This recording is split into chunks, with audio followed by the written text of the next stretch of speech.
Welcome to Vanfluence. In this series, I'll share a beginner's perspective on how to plan for and execute on an adventure vehicle project. I'm no expert, but I can certainly share what I've learned to this point to help anyone just starting out to give their project some wheels to move, literally and figuratively. While I can't guide you in the actual build, I can certainly try to help you think of how to get to that point, and all before you start spending. So get your notebook out and follow along with this easy series. There are some things that you can get away with not having in an adventure vehicle. A power setup is not one of them. Without reliable power, it's not likely to be a very comfortable adventure. After all, what separates this kind of adventure from camping is the ability to have necessary amenities that you might only find at home. Imagine your house, but without power for lights or appliances. Better yet, just think of camping and backpacking. The thing is, van life is so much more than camping, and unless you're content with only the shelter part of the equation, we have to think of our power needs. When we say power, we of course mean electricity to power any number of things. We often take for granted the fact that there are multiple outlets conveniently in every room we're in.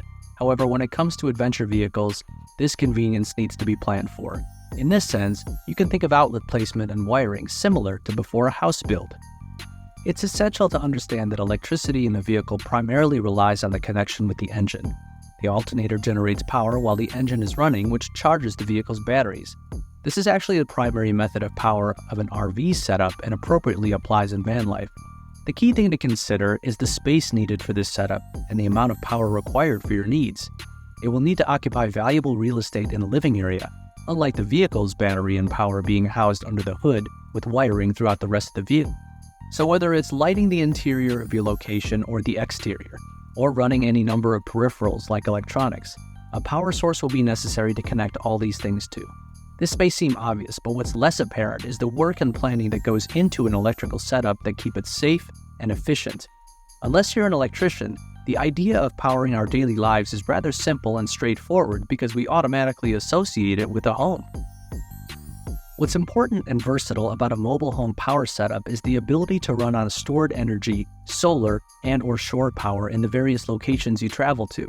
Unlike a home power setup that is connected to an electrical grid for your property, this adaptability empowers you to choose energy sources that best align with your needs and travel style. But if you've seen the wiring inside your walls, or had to open the power panel for your house, what you might not realize is how complicated this setup really is. In an adventure vehicle, a somewhat stripped down but still complex setup is needed. Striking the right balance between available energy and space and weight constraints is essential for a functional and efficient setup. Essentially, you're shrinking the setup to be utilized for a space about the size of a room in your house. But as mentioned, unless you're an electrician, you probably were not involved or even saw this being accomplished for your own permanent property. In many cases, you might not even know where to start. If you do not have experience in setting up power in something comparable to a house, first consider hiring an electrician for your adventure vehicle. The last thing you want is to create a hazardous situation that could cause harm to you or other passengers, or cause fire damage to your adventure vehicle. Question and weigh the risks before proceeding. This being said, if you're a confident DIYer and wish to do everything yourself, proceed, but of course with caution. The traditional mobile setup will often include car batteries, inverters, fuse blocks, and wiring. When connected properly, your devices and appliances will then receive power from them. These components work in harmony to store, convert, and distribute electrical energy, turning your vehicle into a fully functional living space. But more important than the equipment is the setup, which includes not only the connection but the placement and storage.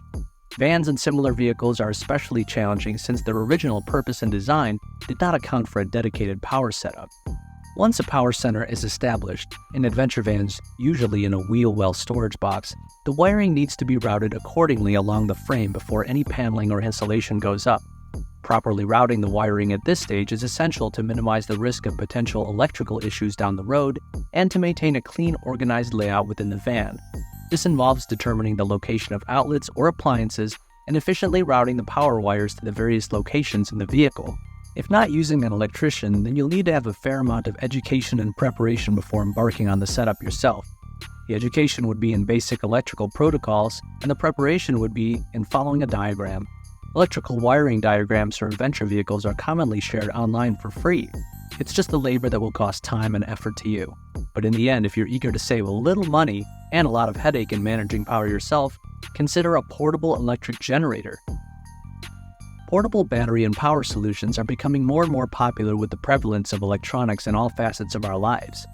Products like the Bluetti AC200 Max will give you a compact solution that combines all the features of the typical setup, but in a portable all-in-one solution. With portable generators like this, you can enjoy the convenience of a complete power system that's a user-friendly and efficient solution for an adventure vehicle. Before purchasing any kind of power setup, again consider your specific power needs. Take into account the types of appliances you plan to operate within your adventure vehicle as well as their power consumption. Additionally, consider the anticipated duration of use for these appliances, which will play a significant role in determining the capacity and setup of your power system. The goal is an efficient, hassle-free, and affordable solution. Review the list you created of all the items going into your adventure vehicle. Isolate or highlight those components requiring power. Then try and identify how much power is needed for each item. For planning purposes, you need only to indicate that it needs a little less power or perhaps a little more. For example, comparing the amount of power required for lights in your vehicle would be less than something like a refrigerator or microwave. Also think back to camping and how alternative power can occur with things being gas-powered or manual. Diesel-powered heaters and propane stoves might be part of your setup, commonly used in camping, but often repurposed for van life. Your setup might end up being a combination of different energy sources. For example, the stove might be propane, the lights would be electric, and the water pump might be battery-powered. Power needs will vary from build to build, but be especially careful of the powered items you choose for your vehicle as their consumption may not be ideal for a mobile setup. Entire lines of products exist that are meant to be used in a mobile environment via the built-in 12-volt connection, and you may find value in shopping for them instead of using all household items. These items are often less expensive than the permanent version you might use in your home. At the very least, you'll want to have the option to use power even if perhaps your setup doesn't quite require it. In the end, it's safer to have it and not need it than need it and not have it. Perhaps the smartest thing to do is be prepared for all eventualities. In the end, look to the community of van lifers and campers for a wide selection of setups and items to combine for your powered setup. Electricity in a mobile adventure vehicle can be tricky, but it's far from impossible. Using the right input from product research and the experiences of other builders and converters, you can see what has and hasn't worked for people. Within all that, you can find a setup that works for you. It'll be a careful balance of choosing a power setup that will energize your adventure.